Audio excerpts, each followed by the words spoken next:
welcome to Total Football Talk. I'm Anthony. I'm Eric. And we're back again, and we're ready to do this right. We are going to get you guys started off on the right foot and get you guys thinking in the right terms and getting ready for Week 8. Not truly the midway point. I say that only because there are bye weeks usually sprinkled in here. So for me, the true midpoint is Week 9. But I digress. So, Eric, we will start with you, my friend. You called it. I was dead wrong. I thought Miami was better. I'm starting to really question whether the Dolphins are a playoff team at this point. It's not looking good. It's not looking good. They have very below average quarterback play. Doesn't matter who they trot out there. Listen, I like the duo of Kenyon Drake and Frank Gore. Frank Gore get it done at 34 years old. I don't know how he's doing. He's fourth all time in rushing, and he's still going strong. He's averaging over 4 yards a carry in the game. But unfortunately, Dolphins got down pretty big. Other side of the ball, I am all on the Texans bandwagon right now. Move over. I'm coming. Deshaun Watson looked great. He was barely touched in the game. Will Fuller looked awesome until he went down with a torn ACL. He had 124 yards receiving, and then with a touchdown, could have had more, but again, he went out. So that's when DeAndre Hopkins took over. And DeAndre Hopkins is one of the quietest elite wide receivers in the game today. And I'm sorry, but that offensive pass interference call on him was not offensive pass interference, and that should be up for catch of the year. If you haven't seen it, just go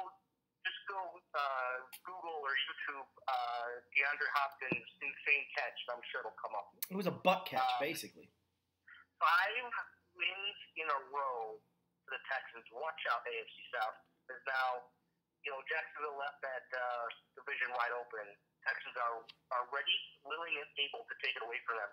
On a bright note for the Dolphins, Devontae Parker came back, had 6 receptions for 134 yards, and I don't know where the miscommunication is between Dolphins and Parker, but get that young man on the field. If you don't want him on your team, showcase him, trade him, and get something of value for him. Maybe you trade him to the Raiders for Derek Carr. Interesting. He could, but then Parker goes into a situation where who's throwing him the ball? Well, it's not your concern, right? That's really Parker's agent, I should say, who's throwing him the ball. So, I get it. It actually could make sense on both sides. I doubt anything would happen by Tuesday, but maybe in the off season. Maybe. All right. Look, a couple things. Houston's here to take the division back. And for those of you out there that are like, well, 5 in a row, wait and see. Look, remember the Saints last year. They dropped the first 2 games, and then they rolled off whatever it was in a row until the Rams beat them. So don't sleep on a team that gets hot. That usually leads you to the postseason. You win 5 in a row in a regular season. I'd be curious what the statistics are, but I'm willing to bet you the odds are overwhelmingly in your favor that you make the playoffs when you roll off 5 in a row at some point through the course of the season. All right. Philadelphia at Jacksonville. This game, actually in London. This game's interesting to me. I want all logic says to pick Philly. But I'm not picking Philly. I'm picking Jacksonville. This is their home away from home. And they've won, 5 in a row in London at this point? So I don't know with how inept Philadelphia is offensively that they're going to be able to really move the ball effectively against that Jacksonville defense. The question is, can Jacksonville move the ball against that Philadelphia offense? Which is why I'm not kidding when I say this. I'm expecting a 12-9, 13-9 type of football game in favor of the Jaguars. I think it's going to be a defensive slugfest. I won't be surprised if it rains. That field, especially at Wembley Stadium, when it rains, it looks like old school Candlestick Park. You're just slopping around in the mud. So I'll be real curious to see what happens from here. But for me, the key to this game is simply going to be Jacksonville can get pressure up the middle, and their ends do a really good job of contain, which is really where Carson Wentz makes his money. Moving around, if the pressure comes from one side or the other, whether it's up the middle, he goes outside, he goes up the middle. But Jacksonville can put pressure through all fronts. So I think that's going to hamper them. Their inability to continue to run the ball. Look, they're a one-trick pony. And one-trick ponies don't do well. And this is a game Jacksonville desperately needs. And I still say that Philadelphia doesn't feel as desperate as Jacksonville because they won the Super Bowl last year. And if they don't make the playoffs, oh well, we got the winter off, but we'll be back next year and take our throne back. I think there's an element to that out there, Eric. Do you agree? No, not really. Even last year, Philly, they want to be able to defend their championship, defend their honor. You make the Super Bowl, you win the Super Bowl, and then you don't make the playoffs the next year. And you bring back pretty much the same team. Come on. This time you have pretty much Carson Wentz, unless he gets injured, but you have Carson Wentz from week 3 or 4 to the end of the season. Nah, I don't buy it. Okay. So who are you picking? I'm picking Philadelphia. Really? I'm picking the Eagles. Yeah, absolutely. I'm picking the Eagles. You can throw on Jacksonville's defense.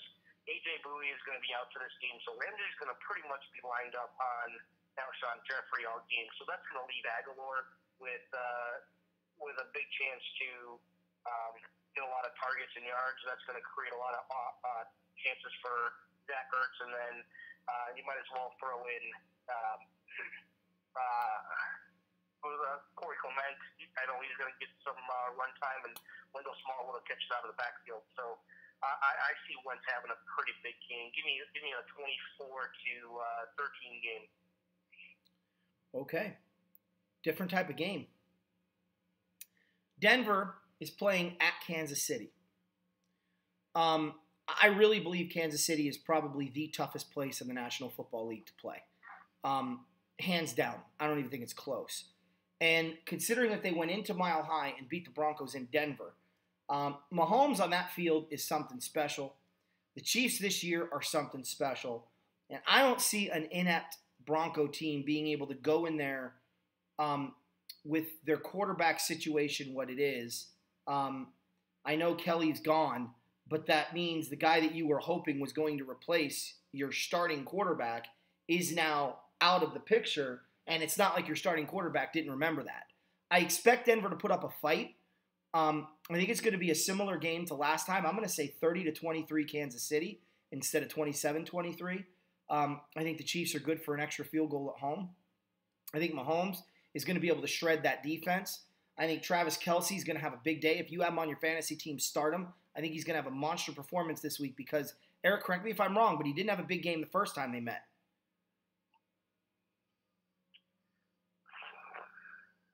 Patrick Mahomes against Denver earlier this season. 304 yards and a touchdown. What did Kelce do? Seven rushing yards and a touchdown as well. What did Kelce do? So the big score in this game for the Chiefs actually was Kareem Hunt had 121 yards rushing and a touchdown, and Kelce had 78 yards and a touchdown as well. He was the leading receiver for actually the game's leading receiver. And I just think Denver's going to try to blitz Mahomes, and that's going to expose the seam and him wide open. So I'm picking Kansas City to win this game 30-23. Go ahead and give me your input. Do you remember when Vance Joseph was on the hot seat before Arizona? Yeah, he's back on it. Do you remember when he was off of it after the win in Arizona? Yeah. Cue up the Vance Joseph is on the hot seat again. Mm-hmm. Listen, Denver can keep this close. They have a talented team. They can keep it close for about a half. If Keenum doesn't turn the ball over, they need to rely on Philip Lindsay running and catching it out of the backfield because he's going to be their workhorse this week. Roy Freeman is out. Then also rely on your boys, Emmanuel Sanders and Demaryius Thomas. But you know what? Don't forget about Courtland Sutton because that is a young man, a young wide receiver who's hungry and he's come out. He's come into his own the last couple of weeks. Look for him to be explosive on offense in the passing game for Denver to try to come back into this game. However, too much Kansas City, too much all day. You know what? I like Denver's defense as far as Von Miller and Bradley Chubb putting pressure on Mahomes, but I think Mahomes escapes the pocket like he's been doing all season long, and he's going to find Kelsey down the middle. He's going to find Tyreek Hill on the outside. He's also going to find Chris Conley as well. So the Chiefs have so many weapons, and when you think you have them all covered, here comes Kareem Hunt and Spencer Ware. So you're looking at a 34-13 game. Ooh. Well, we have different scores 2 weeks, but we're picking only Philadelphia. We pick different people, but at least we agree on Kansas City here. Cleveland at Pittsburgh. I'm going to take this one first. I know a lot of people are like, well, Baker didn't start against Pittsburgh, and Pittsburgh had all those turnovers, and Baker started, they would have won. I like Baker Mayfield. I do. I think he's the future in Cleveland. I think the Browns have a quarterback for the first time since Bernie Kosar. I genuinely want to get that out of the way right now. But they're going into Pittsburgh. And Ben Rapesberger likes to play better at home than he does on the road. And when you are at home in that stadium with the kicking problems the Browns already have, yeah, Steelers 34, Browns 10. I don't see Cleveland, putting up much in this way. I think the Browns are going to try to run the ball, but I think the Steelers know that. I think they're going to stop Bradley Chubb and tell that rookie, go ahead and try and beat us. Nick Chubb? Yeah, what'd I say? Bradley Chubb? What the hell am I talking about? Bradley Chubb is a guy I played high school football with. I don't know what the hell I was thinking. But, yeah.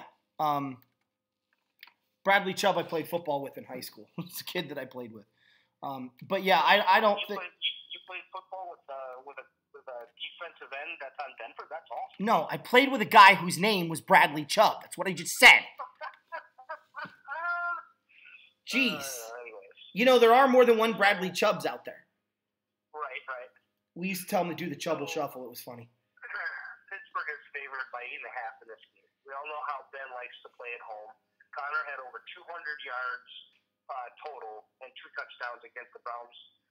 7 games for the Browns, 4 overtimes, almost approximately 40 minutes. That is 2/3 of an extra game that they have played that really only counts as 7 total games. So 2 more overtime games that go down the wire, and they would have played 1 extra game this season. Steelers by a lot. Sorry, but I don't see the Browns keeping up with this one. Maybe for the first quarter, it's a couple sacks by each team, and maybe an early turnover by the Steelers to get the Browns on the scoreboard first. But I do like that 34-10. I'm probably going to go more like 38-10 type of score for Pittsburgh to just send the Browns back to Cleveland on a bus. Yeah, I just think right now that the Browns, that loss, I believe, was really emotional at Tampa. And having to go on the road, playing all that extra football, I don't think they're ready for an environment like they're about to see. I don't know that Baker truly understands this rivalry yet. He's about to. To me... Yeah, and Pittsburgh's coming off a bye as well. So right. Watch out for also a big game from Smith-Schuster, too. He had a big game against them in week 1. Well, and that's just what I'm saying is I think Smith-Schuster's gonna have a big game. I think Antonio Brown will show up, but he won't show up until the second half. He'll get his targets, he'll get plays, but you're not going to see that Antonio Brown-type play until the second half, and I just think it's going to be the backbreaker. I mean, I could see it being 17, 10 or 20-10 at halftime, and then Antonio Brown does Antonio Brown and ends up getting a touchdown to make it 27-10, and it's over from there. There's just a lot of problems right now in Cleveland. They've got to shore up that offensive line. They need to clean up defense, but they've got a quarterback that's good. Now you can divert your attention to other things. I'm going to let you take this one first, Eric, because I got to tell you, my head is telling me to pick Washington, My gut is telling me to pick the Giants because the Redskins are due for a WTF moment. And there's no better WTF moment than in New York against a team as talented as the Giants are. I'll let you do your breakdown on this first. You know, if you look at both teams and look at just talent, I'm sorry, but the Giants went out on that. They have more talent. They have better talent on offense, even though their quarterback is less talented than on the other side. But the defense for the Redskins is a heck of a lot better than the Giants. Yep. With that being said, I watched the Giants a couple of games, especially their last game Monday night, and you know when they seem like they're down, you know they come roaring right back. I don't know if it's because the defense plays soft or they just want to get the game over and say, you know, we're going to give you some short yardage or you know, pass here and there or whatnot. I'm not sure, but this is a divisional game, and the Redskins lead the division. They're 4-2, while the Giants are 1-6. So two teams headed in completely opposite directions, and you're right, this is a complete WTF moment for the Redskins. But cue up the song "Hail to the Redskins." The Redskins pull this one out. It's going to be ugly. The weather's not going to be too much of a factor, but it's going to be ugly back and forth. Turnovers, at least 2 by each side. Saquon Barkley is going to shine for the Giants, but turn back the clock. It's going to be an Adrian Peterson show. Adrian Peterson is going to run through this defense like a hot knife through butter. So give Adrian Peterson 125 yards, 2 scores, and the Redskins win 24-14. That's exactly the score I'm picking. Exact score, 24-14. I think Jordan. Into your house last night, and I saw your face. Yeah, apparently, right? Look, I think that the Redskins will get a turnover late in the game. I think it's going to be close. It's going to look like Here's what I think is going to happen. I think Washington's going to come storming out to a 17-0 lead. I think the Giants are going to come roaring back and make it 17-14, and they're going to be driving to either tie it or take the lead, and you're going to get the feeling like there's nothing the Redskins can do. And then I think that they're going to get a turnover. I'm going to call it right now. I think Josh Norman gets a pick. I think he gets a big pick. I think they move up the field. I think the winning or the put-away touchdown is going to come via the passing game. Is Jordan Reed playing? Jordan Reed, as of right now, is playing, yes. Then he gets the touchdown. Because I think that the Giants suck at tight ends. They have over the last 2 years, and it hasn't gotten better. And I think Jordan Reed will find a seam and get that play in and get it done. And that's going to happen in the fourth quarter with about 7.5 to go. And that's when you're going to see the Giants go, well, I guess we've resorted to our 1-7 selves and, you know, we'll give up. And then, you know, I think the Redskins will probably get a big stop. And then the 4-minute drill with Adrian Peterson and he'll run out the clock. I agree. I think Peterson gets over 100 yards rushing. I'm thinking more like 112, 110, but 2 touchdowns. And I think that's what's going to be key. And don't be surprised, Eric, if he gets one via the passing game, which will really surprise some people because he doesn't normally do that. But I could see him inside the 10-yard line, you know, 10 and in, getting a swing pass and getting it in, or even a screen pass.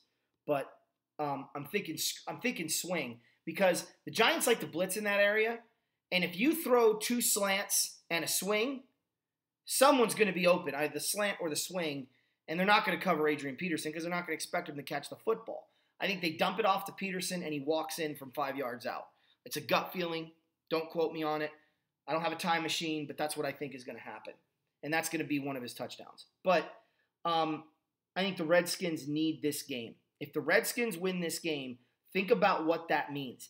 They are 6-2, is that right?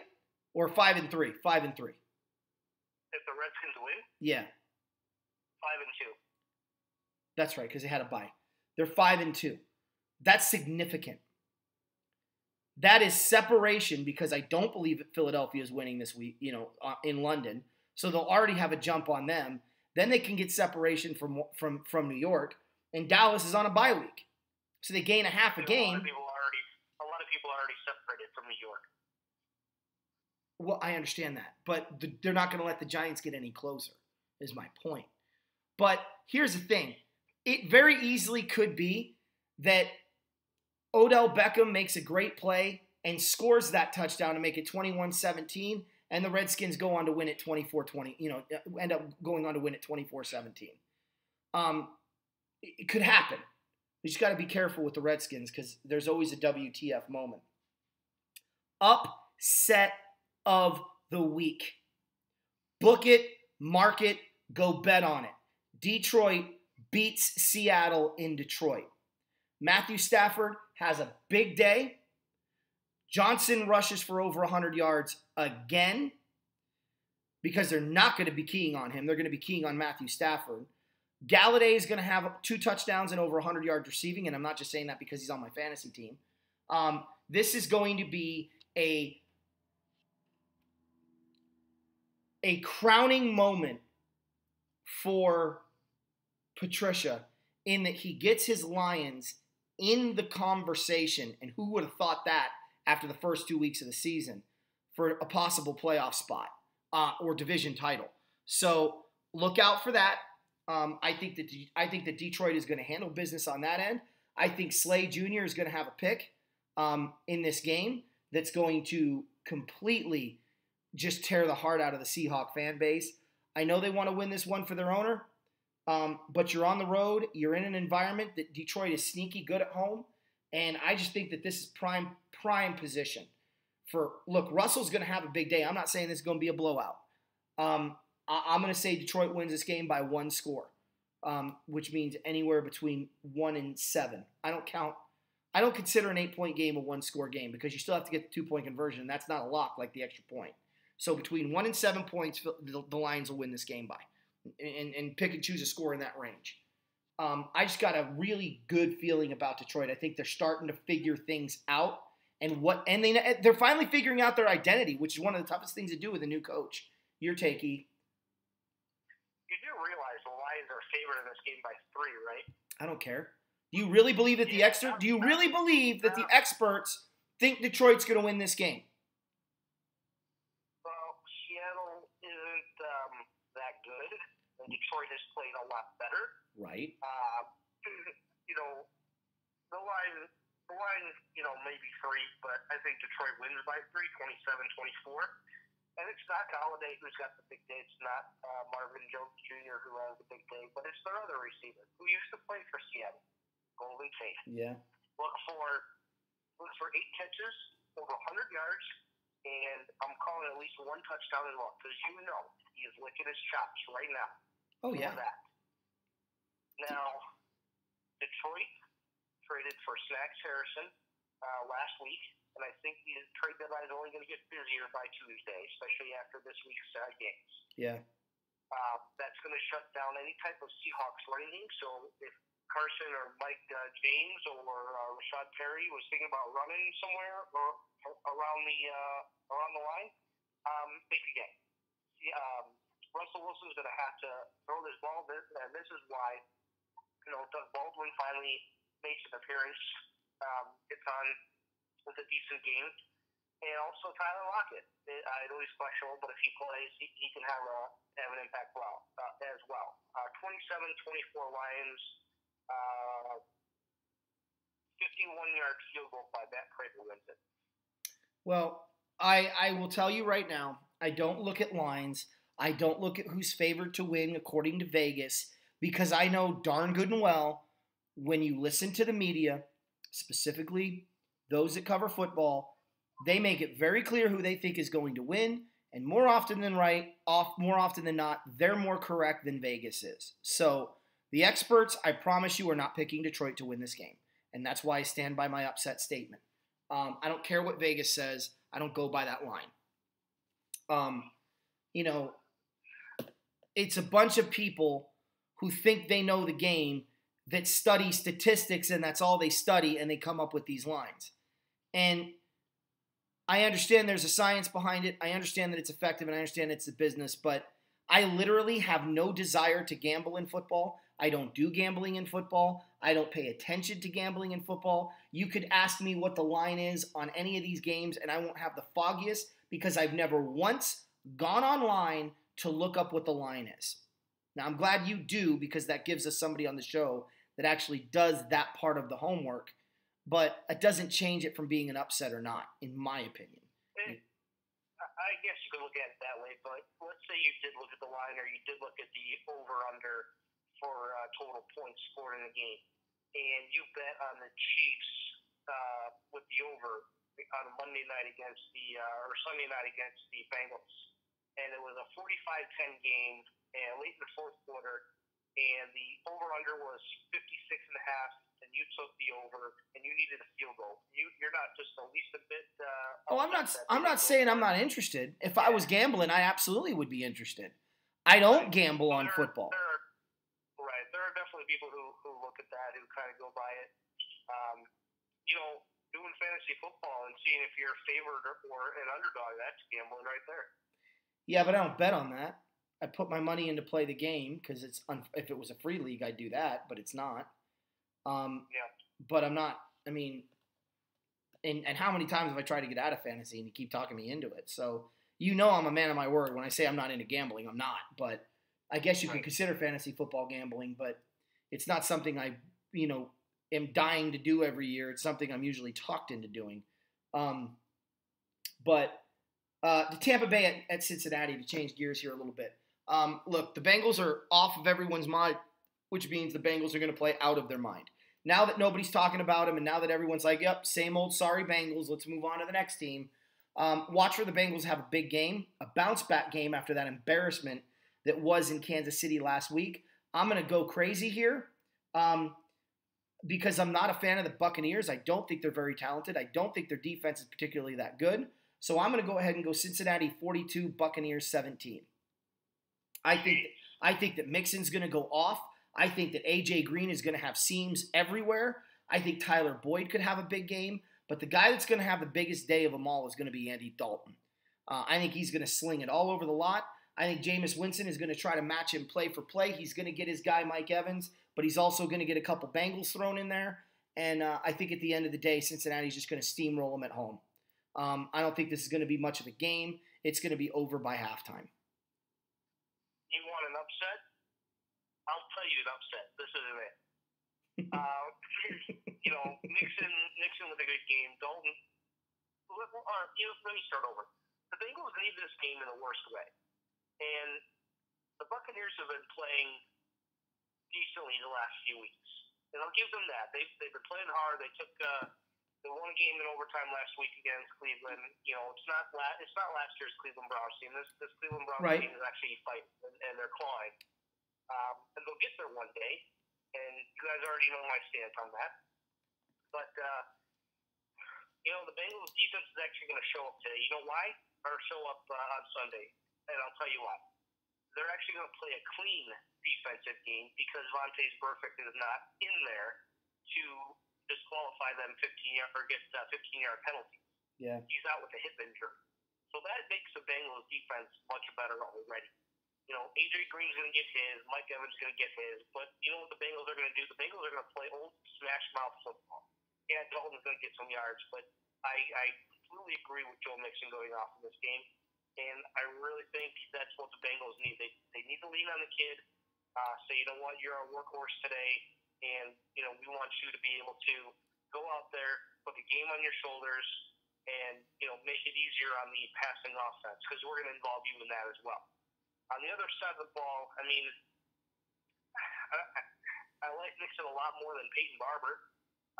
I like C.J. Uzomah more than Cameron Brate, but not as much as O.J. Howard. I think O.J. Howard is a beast when he gets going. A.J. Green and Mike Evans, I give the slight edge to Green. Deshaun Jackson over Boyd. If Jackson catches a deep pass, yes. Otherwise, I think you see a big game from Boyd. But I think it's too much for the Bengals. 31-20. Okay. Now, upset special of the week. The New York Jets go to Chicago. Shut up.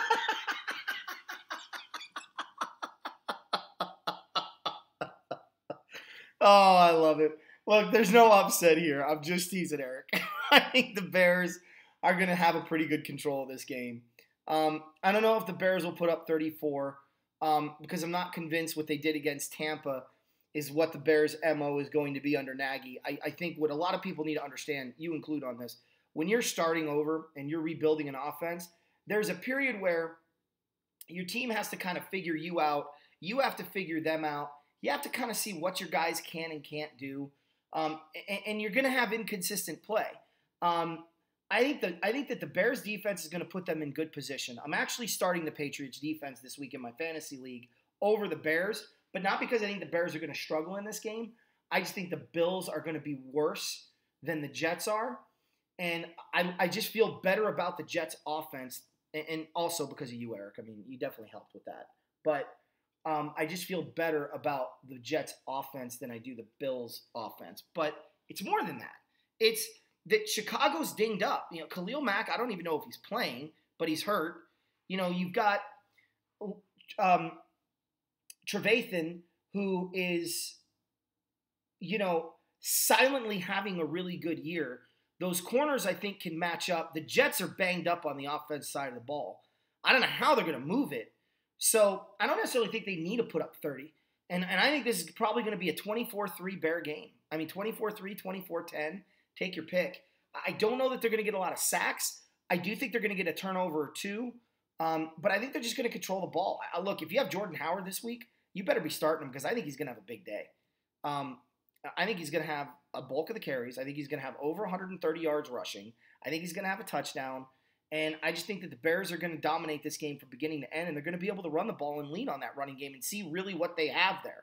On the other side of the ball with the Jets, look, as much as I ragged on Sam Darnold for, you know, all of the ridiculous accolades he was getting after week one, I do think the kid's a solid quarterback. And I think he's trying to figure things out, but my goodness, you have so many guys banged up on that side of the ball. I don't know where he goes. Do you, Eric? Yeah, he hands the ball off to Crowell. He throws the ball to Jermaine Kearse. He throws the ball to Nick Herndon. Those are your three guys that you really have to account for. Because other than that, I mean, they're really down to their third and fourth string guys. Yeah. And this is a game where if it gets out of hand early, I'm sitting back. I'm keeping the offense out there because Trubisky still needs to, you know, get the ball on spot on because he overthrows a lot of receivers. And as you mentioned, it's a great game for Jordan Howard to bust out. I could see him having his finally getting to a 100-yard game and a score. The Jets, I mean, they're hurting. As you mentioned, they're hurting. I'm not even sure how many the Jets are going to score actually in this game, only because of how much they're missing, especially at the receiver end. And we all know Bilal Powell was out for the year with that neck surgery he just had. And Nunn was out; he's banged up. Robbie Anderson's doubtful. I don't expect him to play at all. 27-6 Bears. Similar score. All right. I actually think this is going to be one of the more entertaining games of the day.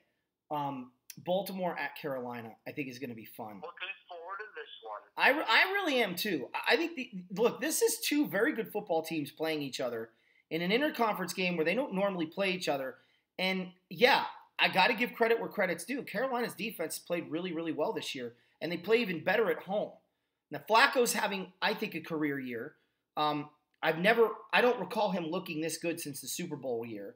You know, I don't care what his statistics are, just his accuracy, his third down conversion, his red zone precision, the lack of turnovers.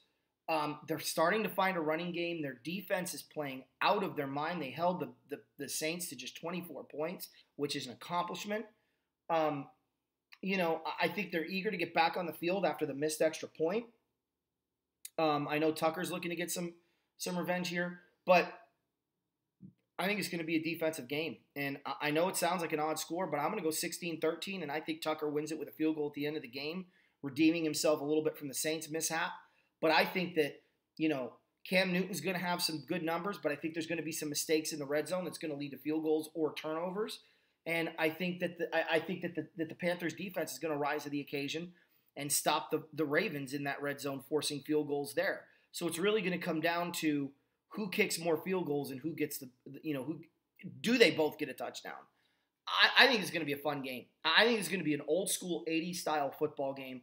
I think McCaffrey could have a big day, surprising the Ravens with them focusing on Cam Newton.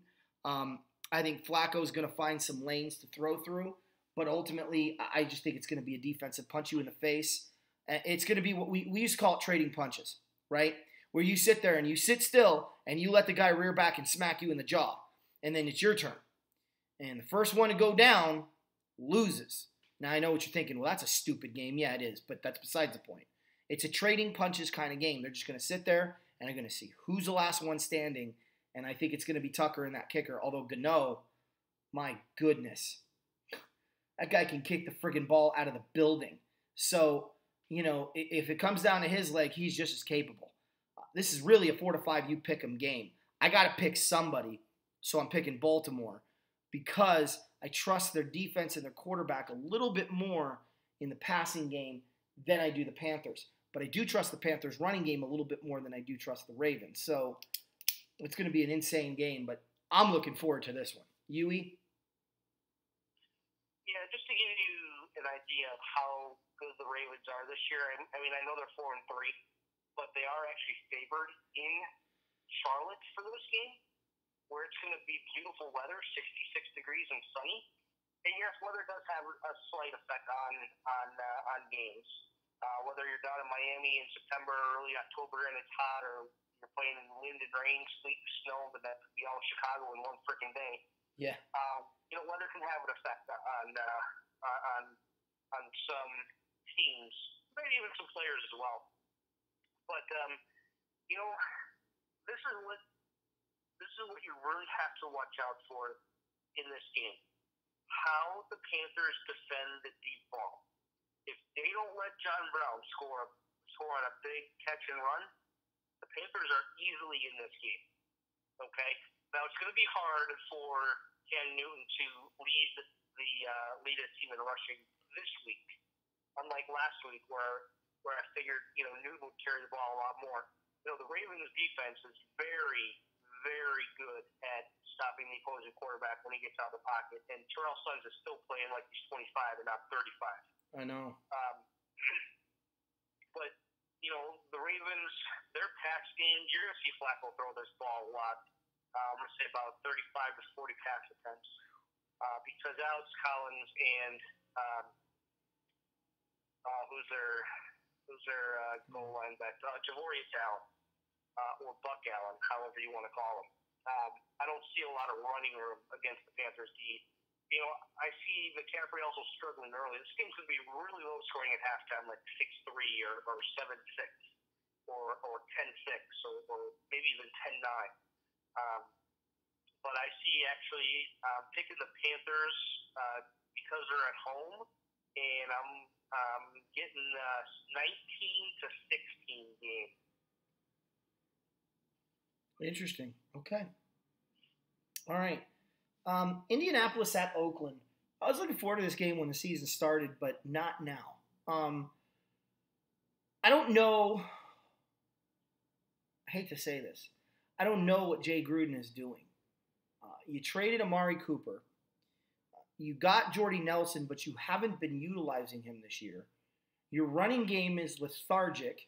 Your offensive line is paper champions. Unlike the Redskins, who are legitimately the best offensive line in professional football, on paper and on the field, the Raiders are like the third best offensive line in football on paper, but they're one of the worst in football on the field. So you have that element going against them. You've got the Indianapolis Colts with Andrew Luck, and if he gets time, and oh, by the way, the Raiders traded Khalil Mack, as we all remember, so they don't get pressure on the quarterback. I don't know where the Raiders go here. I don't think that the Colts need to run the ball, although I think they will. But that's the problem, is if they do get stopped and it's 3rd and 7, 3rd and 6, they're going to convert it no problem. I think the Raiders are going to have a harder time than people think in moving the football. And no, not because they traded Amari Cooper, but because they've had trouble all year long. So I just think that the Colts are going to win this game. I think I'm going to go 27-10. I don't think it's going to be close. I think that the Raiders really have a lot of problems, and I think at the trade deadline you're going to see a lot of selling coming out of Oakland, and it's fitting that the players will be bailing out before the team does, because as we all know, the players will be bailing Oakland this week, and the team is bailing Oakland in 2 years. So it's not a good time to be a Raider fan, especially if you're an Oakland Raider fan. And I don't know what the heck they're doing with their move coming to Vegas, which I still think is a dumb move. But what are they doing? Are you really going to try to open that building with Jay Gruden as our head coach? As if Las Vegas gives a flying flip about Jay Gruden. The only people that cared about Jay Gruden being a Raiders coach was the Oakland Raider fan base. What? John Gruden. What'd I say, Jay? Sorry. Yeah, you're talking Jay. I'm talking the Redskins. John Gruden. Jay will be there just as a ticket holder. Maybe, yeah. John Gruden. Sorry, guys. I went on a rant there and I was saying the wrong name. Look, the people in Vegas don't care about John Gruden. They care about the Raiders coming to town, obviously. It's the Oakland fan base that embraced and wanted their guy back in Oakland. And this isn't what they expected. It's certainly not what I expected. I think there's a lot of problems here. I'm going to give you a sneaky thing here, too, for the deadline. I heard somebody talk about this today on the NFL Network, and I agree. I won't be surprised if this happens. And I'll tell you why after Eric does his pick. Watch out for Le'Veon Bell in Indy. Because with that quarterback, that established line, with Mac being able to spell him, the Colts could be a playoff team with how weak the AFC is this year. Because outside of the division winners in San Diego, everyone else is wide open. Your pick. Le'Veon Bell has no desire to be traded. The trading deadline is Tuesday, I believe, by 4 o'clock Eastern time. And watch for Le'Veon Bell to walk into the Pittsburgh facilities and sign his franchise tag at 4:01 p.m. Eastern time Tuesday, if not Wednesday, to solidify that he is not getting traded. Okay. Get your popcorn ready, guys. I'm telling you right now. Jack Doyle is back in the lineup in this Indy offense, and he adds an extra dimension. He is a really good pass catcher. Been battling injuries, but have no fear. Eric Ebron has also been lighting up the frickin' scoreboard. Yeah. He couldn't do it in Detroit, but man, oh man, he loves Indy and Andrew Luck for some reason. A lot of obvious reasons. 30 to 13, and you're going to see T.Y. Hilton have a couple of long catches. It's the great defense for T.Y. Hilton to get going on. He had a couple of scores, very short scores, against Buffalo last week, but look for a couple of long passes by Luck. Look, it's going to be nice. It's going to be 70 degrees in Oakland. Everybody's going to be yelling and cheering, and Raider Nation's going to be out, and the Colts are going to say, you know what, we're spoiling your party. And you're going to see a big head coaching win by Frank Reich. And I know it's against the Raiders, and right now they're crawling 1-5, but there's nothing like going into Oakland in the black hole and coming out alive. That's one. And two, with the victory, getting on the bus and getting out of Dodge. Yeah, no kidding. So, the Colts, this could help jumpstart them and get them back into the AFC South playoff picture. I think they're poised to make a run, and this will be the best week to keep that trend going in the right direction after they beat Buffalo last week. They're 2-5. They're not out of it. The Texans started out 0-3. They won 5 straight. Colts, they didn't start out the greatest. They're coming back, and you never know if they can go on another type of winning streak. Okay, they can make it interesting in the South, and they're going to start relying on Luck. Luck is getting healthier by the game, by the week. He's limiting his hits. But when you have a running game like you have with a running back like Marlon Mack, good things are going to happen. Yeah. He's going to open up the offense to get T.Y. Hilton, to get Chester Rogers, to get the 2 tight ends the ball, and let them do their thing. Yeah. And then Luck can just sit back and say, you know what? Come get me, because you guys have no pass rush. I don't have to worry about anybody. Here, I'm going to take 7 seconds in the pocket. Come get me.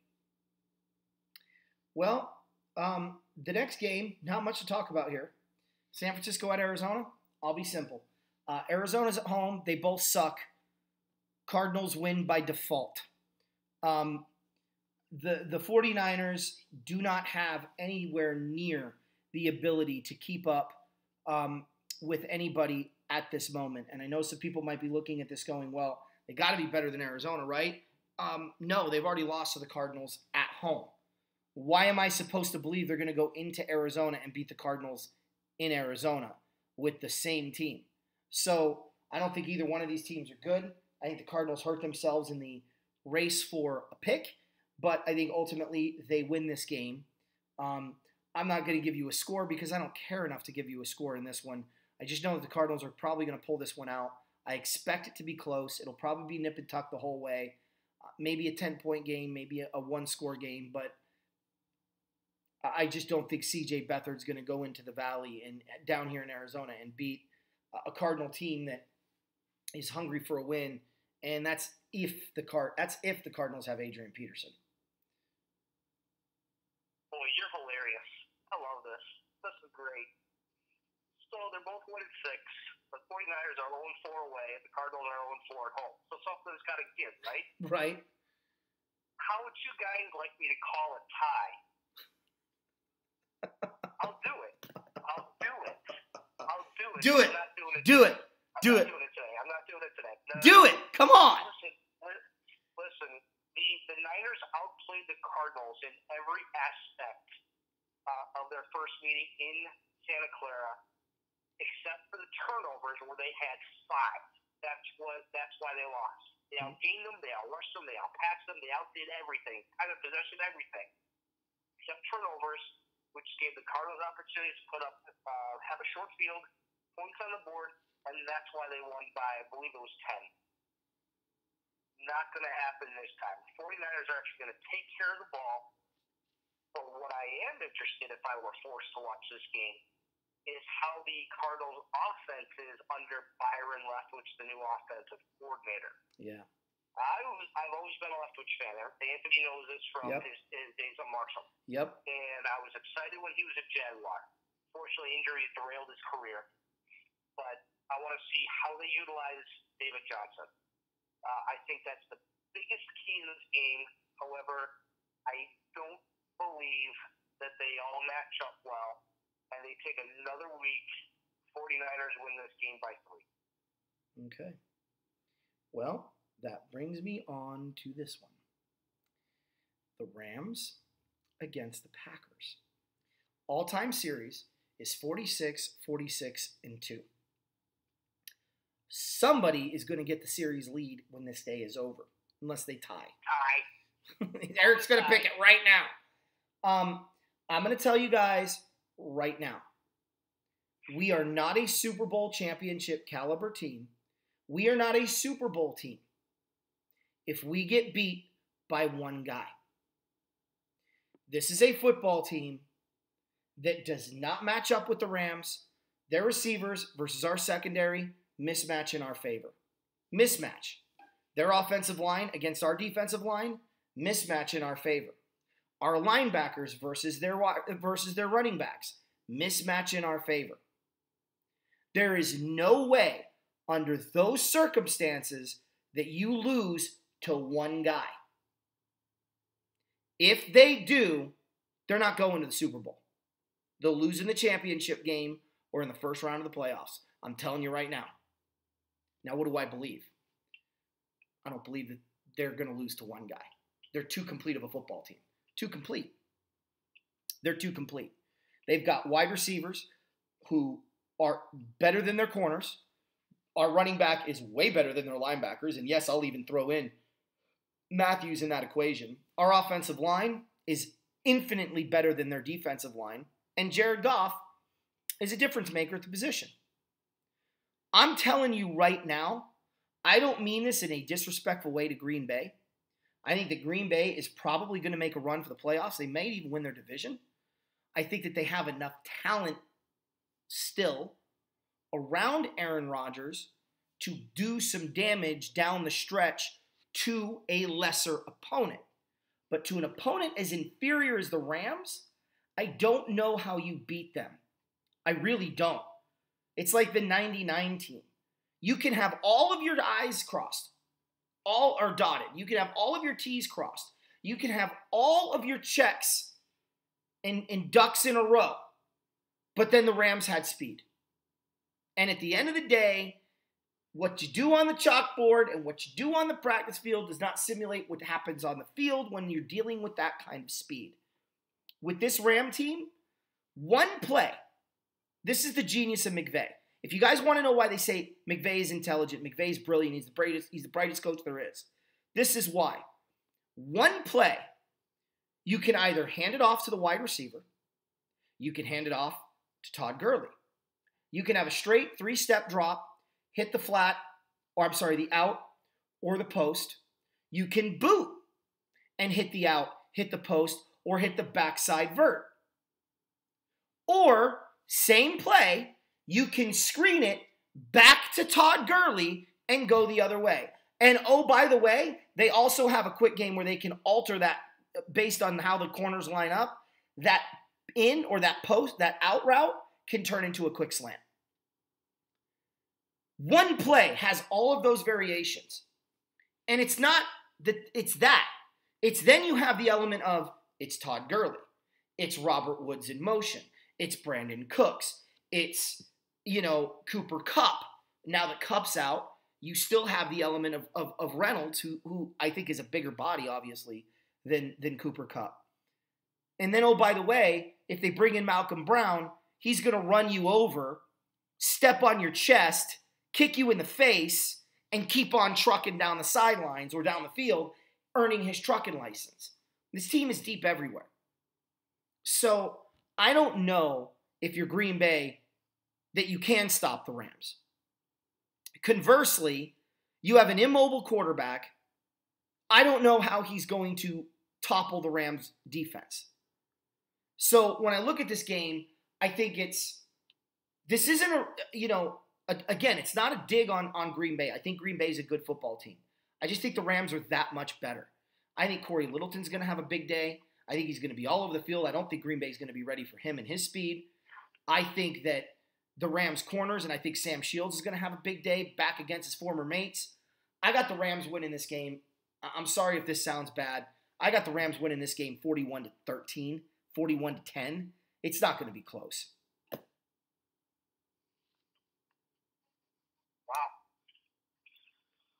So that's a mouthful. Yeah. And interesting to piggyback on. Just for everybody's knowledge, Cooper Kupp is doubtful for this game. Don't expect him to play. Nope. There's another Packers cornerback, Jair Alexander. He's a rookie. He is questionable. He's been out since week 4. So we'll see if he plays. If he does play, you're looking at Cooks and Robert Woods going up against Williams, Kevin King, and Jair Alexander. And I definitely give the Rams receiving core the better end of that exchange. Better end of those two. Yeah. But I'm gonna read something to you really quick. Mike McCarthy is 9-3 coming off the bye week, including 9-2 with Aaron Rodgers as his starter. Rodgers may or may not wear the knee brace he has worn since week 1. He'll be rested because they had a bye week. And it's a shootout that Rodgers has seen and relished in, given the way he's directed game-winning drives this season. He's never been a bigger underdog in his career as a starter, which would make this one of the bigger wins. And you know that upset special you said earlier with the Jets? Mm-hmm. I'm giving it to you right now. That it's an upset if the Rams don't cover and score and win by more than double digits. Yeah. This is a game where Todd Gurley gets entrenched as 1 and 2 in the MVP race with Patrick Mahomes. Yep. And even if Gurley has a better statistical day than Mahomes, I still think Mahomes is out front because one game's not going to win or lose for you. No. But the Packers defense isn't the greatest. The Packers' defense is susceptible to big plays.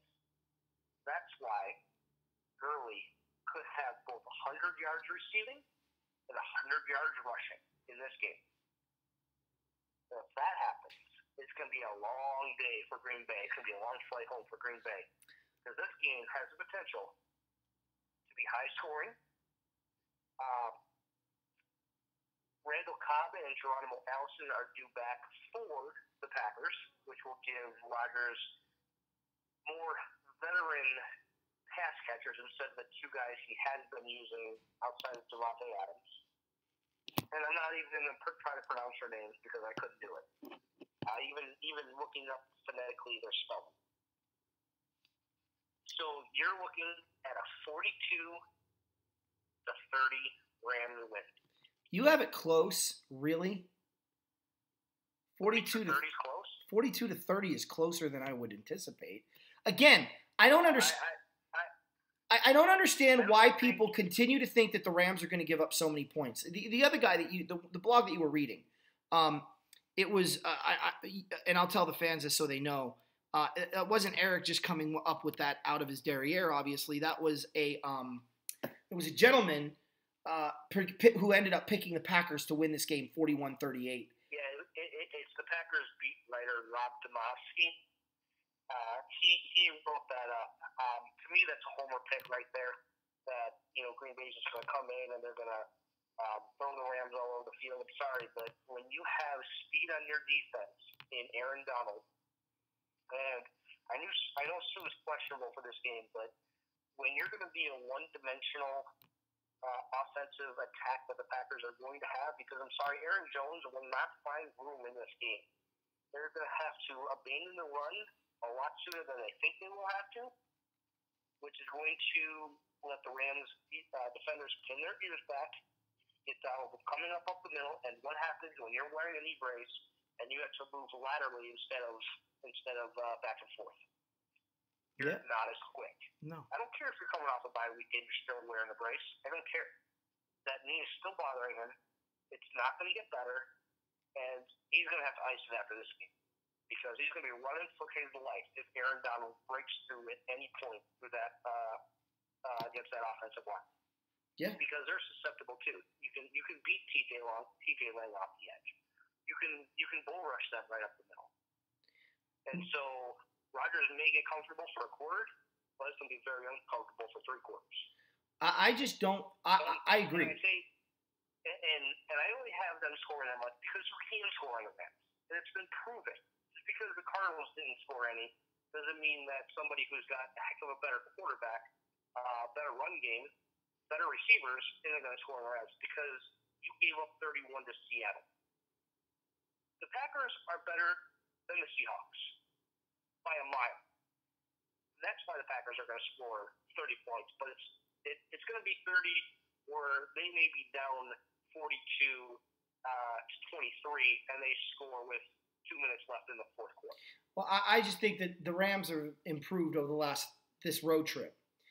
Yeah, they look bad in the opener of the road trip, but then they went into Denver, they looked good. They went into San Francisco, they looked better. And prior to that Seahawks game, obviously the Minnesota game was ugly, but even the Raiders. I mean, you look at the Rams. There's only really three opponents that put up big numbers against the Rams defense, and that was Seattle, Minnesota, and that's really it. So. Well, make it another NFC North team because one of them NFC North teams is going to beat you. I know. We'll talk about that. Unless Khalil Mack is injured. I'm telling you right now, Mack ain't in that game. The Bears don't have a snowball chance in Hades. So you better get him right for December 9th. That's all I'm saying. Man. We are relying on Prince and Mukamura, baby. Yeah, well, good luck with that one. Look, I went on my rant yesterday or the last show, and I'm so done with this, giving me every reason why the Rams, not to talk about the Rams. And once again, the only reason I think the Rams got any coverage this week is because they're playing Green Bay. I'm going to say one thing here, and it leads into the next team. So last year, the Rams beat the Saints. Yet I had to hear after that game why the Saints were better than the Rams, which I'm like, okay, that's interesting to me because we just beat them. And we beat them soundly. They scored a garbage touchdown to make it close at the end of the game. We dominated the Saints with an inferior football team. Okay? Now, I got to hear all next week, I promise you guys, we'll be the only ones picking the Rams. Me and Eric. We'll be it. Everyone else is going to pick New Orleans. I'm telling you. And it's laughable. And I'm going to have to hear how the Saints are better than the Rams. All week was about Green Bay and Aaron Rodgers. Jared Goff doesn't exist. Chris Carter just said that, he's going to check, he would like somebody to check Jared Goff's oil because he doesn't think he's going to measure up when all is said and done. In other words, he still doesn't believe Jared Goff is a good quarterback in this league. Now, I'm going to say this. Winning a Super Bowl does not make you a great quarterback. It doesn't. I can give you names of guys that won a Super Bowl. And let's go through the list and see if we consider these guys unbelievable, all-world people. Okay? Let's start. Phil Simms. Won Super Bowl. Led to a second. Would you guys consider him one of the greatest quarterbacks in the 80s? I know I wouldn't. Mark Rippon. Okay? Doug Williams, good quarterback, wouldn't consider him great. All right? Here's another one. Nick Foles. Frickin' Trent Dilfer. Trent Dilfer. Who? Dilfer. What's a Dilfer, mama? That guy won a Super Bowl. All right. Aaron Rodgers has only won one. He's choked in big game after big game. I remind you, he's the only quarterback in NFL history, the history of the game, to have a 15-1 team lose at home in the first round of the playoffs. Never been done before. Not before and not since. Hell, that hasn't happened to a 14-2 team before, let alone a 15-1 team. How did Green Bay do 2 years ago when they were in the playoffs? Oh, that's right. Put up a stinker against Atlanta, didn't he? Aaron Rodgers is a really good quarterback. I don't consider him one of the greatest of all time, and I certainly don't consider him as somebody who deserves this. He gets special treatment over everybody else. He's an unbelievable talent. Let me give you some other names of unbelievable talents who I actually think are better than Aaron Rodgers. Jim Plunkett. Obviously, I'm not going to count Joe Montana in them, but let's go with Jim Kelly. Okay? Let's go with Steve Young. Let's go with Peyton Manning. Much as I hated him, I think he's better than Aaron Rodgers. Eli Manning, when he was good, when he had a team around him, when he had coaching, I think was better than Aaron Rodgers, and he proved it. He beat a 50-1 Aaron Rodgers team in Green Bay. Matthew Stafford, I think he's done better with less than Aaron Rodgers has ever had. Okay, and he's in Detroit. That's just currently. Okay, I am tired of Aaron Rodgers being put on this untouchable pedestal. The dude couldn't touch, let alone lick Brett Favre's jockstrap. I'm sorry, but he couldn't. And he can't. And he won't. So, and at least,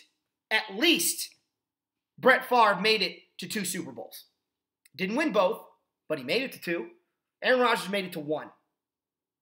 And it was a year where they leaned on the running game and defense throughout the postseason. They didn't win any games because of Aaron Rodgers in that postseason run until the Super Bowl. And I admit, in the Super Bowl, he played lights out. But so did Trent Dilfer against the Giants. So I don't want to hear it. I don't want to hear it. Aaron Rodgers is a really, really good quarterback. And I would love to have him on my team, and I would definitely say he's one of the best quarterbacks in the league right now, and certainly in the top 5. But this putting him on a pedestal as if he's the greatest thing ever, it's like with Drew Brees. I love Drew Brees. But I hear the same thing about Drew Brees every week. You can beat Aaron Rodgers. You can beat Drew Brees. So, I don't know, Eric. Maybe my rant's a little surprising to you. And I hope everyone understands that I'm not saying that Aaron Rodgers is a bad quarterback. I think he is phenomenal. But you are not going to tell me that he is Tom Brady-esque, where he could take this football team, go into LA, and make it a game. And just even though he has no one to throw to, he's going to light up the scoreboard. He's going to throw to Larry Lipsticks and Frankfurt Yellow Pants. And that's good enough for them. No, it's not. No, it's not. A little bit of reality here. Green Bay better make a move at the deadline to get themselves a running back and a playmaker on offense. Or a playmaker on offense. Because they don't have it. If they don't, it's going to be a long second half of the season where they're going to be struggling and meandering around 500 and may take the division because the Bears are so young, because the Vikings, although the Vikings are pulling away, and that leads me into the Minnesota-New Orleans game, which I'll let you start with. But I'm also going to let you end this conversation about Aaron Rodgers if you wish, because nobody knows the man better than you. And yes, thanks, appreciate that. And he's a great quarterback. Don't mistake what I just said. He is.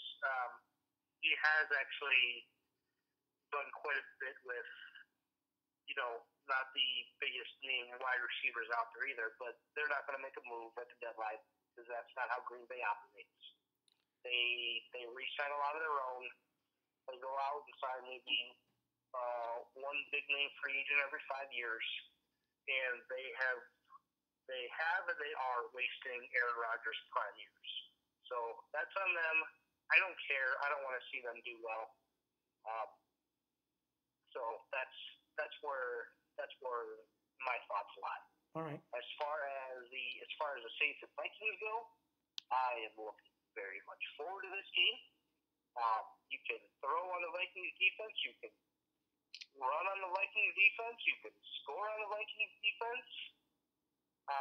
You can run on the Saints defense. You can pass on the Saints defense. You can score on the Saints defense. So what gives here? I trust Drew Brees more than I do Kirk Cousins.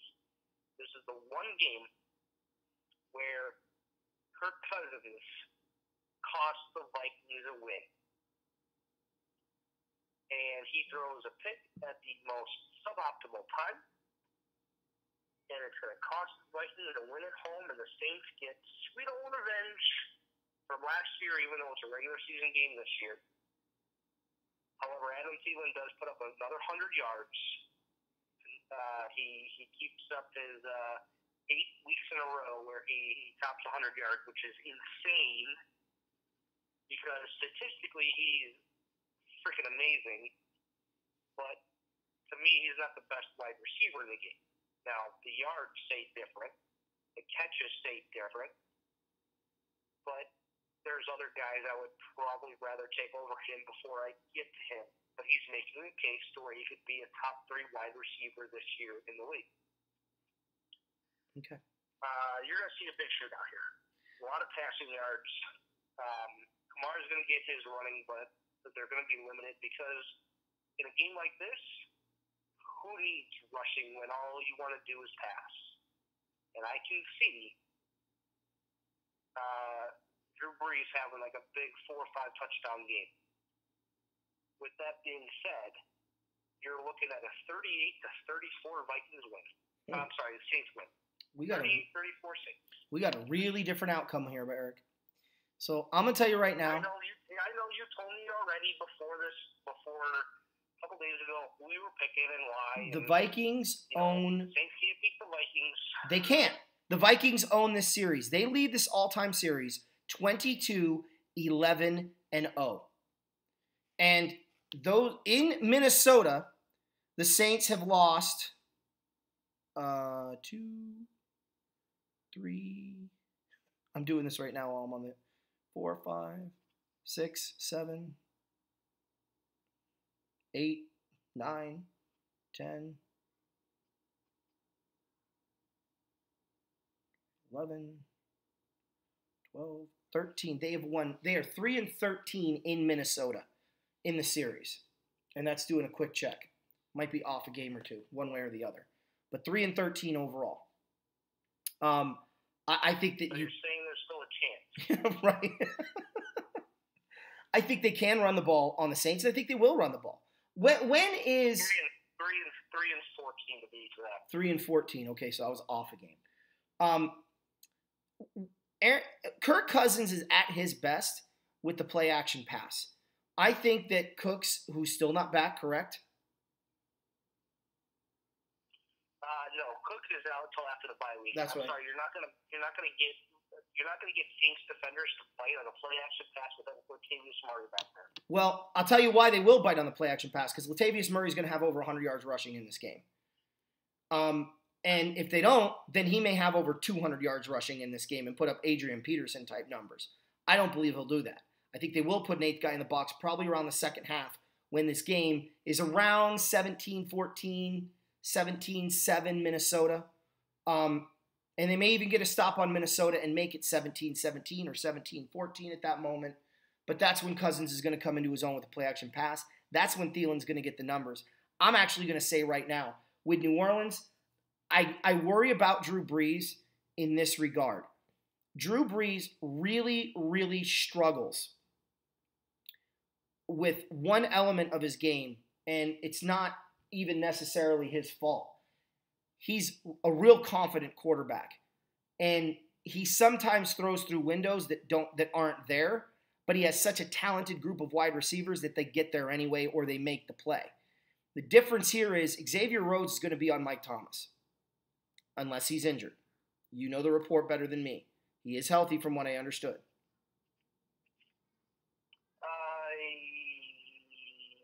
Keep going and I'll let you know. Okay. I'm pretty sure he's healthy. So you lock him up on Mike Thomas. That's going to hurt the Saints because now they're going to have to go to other people. It's not they don't have other people. They'll find theirs. But I think at the end of the day, he's going to force one into a window that isn't there, and the Vikings are good enough to make that play. You have the eraser playing in the secondary. Go ahead. Xavier Rhodes is questionable with an ankle injury for Sunday night. Now, they will be getting back Everson Griffin for the game. And keep going because I'm going to update. Well, I'm pretty sure he'll play. I'm pretty sure he'll play just because this has playoff implications and seeding implications.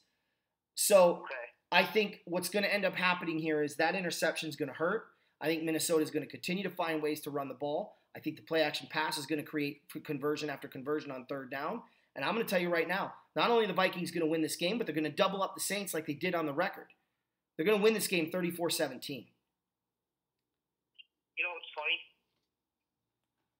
I'll tell you what's funny with that score. Because the average score for the Saints and Vikings when they play in Minnesota is roughly 30-17. There you go. There you go. Nostradamus, if 34-17 happens, I will fly out to Arizona and personally congratulate you. You better, and then we'll do the show together. Look, I'm looking forward to this game, though. I think it's going to be, this is one I'm excited to watch. One I'm not excited to watch and one that I won't be watching is the October 29th Monday night game between New England and Buffalo. I should have the thing wrapped up by then anyway, I'm hoping. I don't expect to have struggles this week in fantasy. I may watch the game if I need the Patriots defense to do well, in which case I'll watch the first half and be like, got it, we're done. There's not much to say here. I'm not sitting here telling you guys, get on the New England train, they're going to the Super Bowl. But as long as they're in the AFC East, they're guaranteed 6 wins. Guaranteed. Every time. Because no one in that division knows how to play football against them. Unless you're the Dolphins, occasionally at home. So I don't expect a big game from Buffalo. Obviously, they have no quarterback. Their running game is non-existent, and their defense is garbage. So what do we really expect here? A Patriot whitewash is to be expected. I don't know. 44-10. I'll just throw that one out there. It's a score I like. It's pretty awesome. It's dominating, and yet it's like, yeah, you scored, but who cares? I don't see Buffalo getting anything going in this game. And I think once again, the Patriots, like last year, they're going to get lulled into this false sense of security, not realizing they play in such a pathetic conference. Make no mistake about it, guys. The AFC is pathetic in comparison to the NFC. From top to bottom, you have mediocre to average football teams everywhere. All of the talent is in the NFC. And if you come out of that NFC, you're battle tested and you're better than anybody the AFC has played or will throw at you in the Super Bowl, which is why I think the NFC is going to dominate in this year's Super Bowl too, regardless of whether it's the Rams. I will take the NFC over the AFC until I see something better being put on the field from that conference. Because it's pathetic. And this game is exhibit A through Z. Your turn. I'm partial to 46-10. Yeah, I figured you would be. But I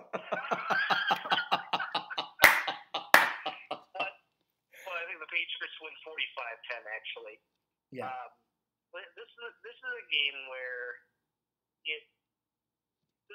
you could easily say, Gronk, take another week off. Yeah. Sony, take a week off because we're not gonna push you in this game. Brian Hoyer, get your right arm ready because you might be in the second half. Yep. It's going to be James White and Kenyon Barner. I could see a big game from Barner, but I know the Bills have a decent defense. Not sure how they've won 2 games so far this year, but okay. I can guarantee you that if the Bills and Vikings played later on in the season, it wouldn't be the same sport that they played. No. To where the Bills won. This game is going to get out of hand quick. Now, unless Jim Kelly, Thurman Thomas, James Lofton, Andre Reed, Bruce Smith come back and play in this game, then the Bills have a chance. But since I don't see that happening, the Bills get steamrolled. Well, and correct me if I'm wrong. Correct me if I'm wrong, but Jim Kelly's only 3 years older than Tom Brady, right? I mean, maybe. Sorry. I mean, Jim Kelly was a class of 83. Yeah. So it might be 3 plus another 13. I'm just kidding. Go ahead. But there's really not much more to say about this game. I mean, it's going to be a Patriots win, and with the Dolphins losing on Thursday night, I mean, New England's just going to pull further ahead in the division. Yep. Nobody else is going to be closer than what the Dolphins were after 3 games. Yeah, that's true. That's true. All right. Well, I want to end with this. We are in the works of getting a guest on the show. I'm going to be reposting LA Rams Central episode 10, which was my interview with Vince Ferragamo, pretty soon here, sometime next week, maybe Monday or Tuesday. So keep your ears and eyes open for that because I'm going to repost it. What I want you guys to get ready for is something we're really excited about. Eric and I, we talked about this. So my brother-in-law has become really good friends with former 49ers tight end Brent Jones and is going to get him on the show. So we are going to have Brent Jones live and on Total Football Talk, and I'm geeking out right now. I'm so excited. Really hoping that maybe if we could get Joe Montana, Eric. I have so many questions for Joe Montana with today's football. I got to know what he would be thinking or how he feels, because I know in traditional outlets he doesn't necessarily smash on the current guys, and I'm not necessarily looking for him to do that. But I'm telling you, man, look, that's way down the road. I'm just excited for Brent Jones. Obviously, if we get other guests in the future, that's awesome. But man, would that be? You think about it, my little podunk show would have gotten former Ram Vince Ferragamo and former 49er tight end Brent Jones. I think that's a heck of an accomplishment for some schmuck in a garage here in Arizona, and some schmuck in his basement in Chicago. So I think there's a lot to be had here. So, and both our teams losing to Brent Jones in back-to-back NFC Championship games. I'm sure he'll get some razzing on us that will be warranted and rightful, to be sure. So, what do you think, Eric? You excited as I am? Definitely, absolutely. It's always good to get guests on here, and we could get get some info from his point of view and how he looks at the NFL these days and what he sees coming in the future for the NFL, especially when the collective bargaining agreement expires in a couple of years. Just to kind of get his take, and he played on the that '94 team, won a Super Bowl against the Chargers. Sorry to the Chargers guy there to relive that memory, but well, all three of us got hammered by the Niners, so we're fine. Yeah, that's true too. So yeah, it'll be interesting, and we'll narrow down. Once we know a show date and we have that show ready to go, we'll let you guys know. So this way, if you guys have any questions, to post them, and then we'll see if we can get to some viewer questions on there as well. Yeah. So the way I plan on working this when it does happen is I'm gonna have a list of questions for me and Eric, and then Eric will have your guys' questions that he'll be reading off of our website or off of our YouTube channel. That reminds me too, guys, I'm actually in the works of potentially getting a website going for Total Football Talk. Just an extra avenue that you guys can go to give, you can embed, I'm hoping that we can get videos donated there of other games that maybe we have or don't have. It could maybe be a request form. I'm looking into that. So this thing's actually moving and it's actually becoming a product. I'm actually going to be looking into getting hats. I got a really cool logo in mind. And, hey, I think it'd be fun to do. And if that's something you guys want, let me know. Make some comments. Make sure you subscribe. If you've already subscribed, subscribe again. No, I'm just kidding. Go ahead and like these videos. Get as many likes as we can. We'd like to up those. I think that would be fantastic. And I haven't checked LT's page in a while, but I'm hoping he got to 1,000. If he didn't, hell, even if he did, keep subscribing to his show because LT's a great guy, military man, family man, and an awesome, it does an awesome job with his show. So please subscribe if you haven't already, and get your friends to. Clash of the Horns. I plan on taking something from you and posting it, or I guess technically be reposting it. I'm going to put a little bit of a spin and kind of break it up a little bit. Kind of do a little post. I'm talking about the highlight against the 49ers. I really like the video that Clash of the Horns put out on that. So what I want to do is do some commentary before that video, show it, and then do some commentary after the video just on the history of the rivalry, because I don't think a lot of people are really aware of the Ram 49er history. We know the Bears really well. We know the Redskins, Cowboys really well. But I do think that the Ram rivalry is relatively a mystery to even the young new Ram fans coming up. So I want to take some time with that, and I can't think of a better video to embed in between that moment than Clash of the Horns video for the Ram 49er game that took place last weekend. So awesome job on that, guys. Go take a look at his show. It's called, his channel. It's called Clash of the Horns. Subscribe, same shindig. Eric, take us home. What do you want to add before we go? Just a lot of good games this week. Try to watch whatever you can. Let us know if you see something in some games that we might not have talked about coming up. And, playoff races are starting to take shape. So outside of the AFC East and the NFC West, it should be really interesting what happens, especially in the NFC East. The Central, everybody's at 500 or better. The Chargers aren't going away from Kansas City anytime soon. So I know they're off this week, but if Kansas City slips up in the slightest, the Chargers are there for the taking. Yeah. So, coming down to the nitty-gritty of football, this is where you separate the contenders from the non-contenders, and see what happens. Obviously, injuries take a toll. We'll see how big the injury to Will Fuller is for the Texans offense. Hope he's okay, man. We'll see if Le'Veon Bell actually comes back next week after the trade deadline. So, stay tuned. Yep. Have a good one. Go Rams. Go Bears. Horns up. Bear down. Yep. Have a good one, y'all.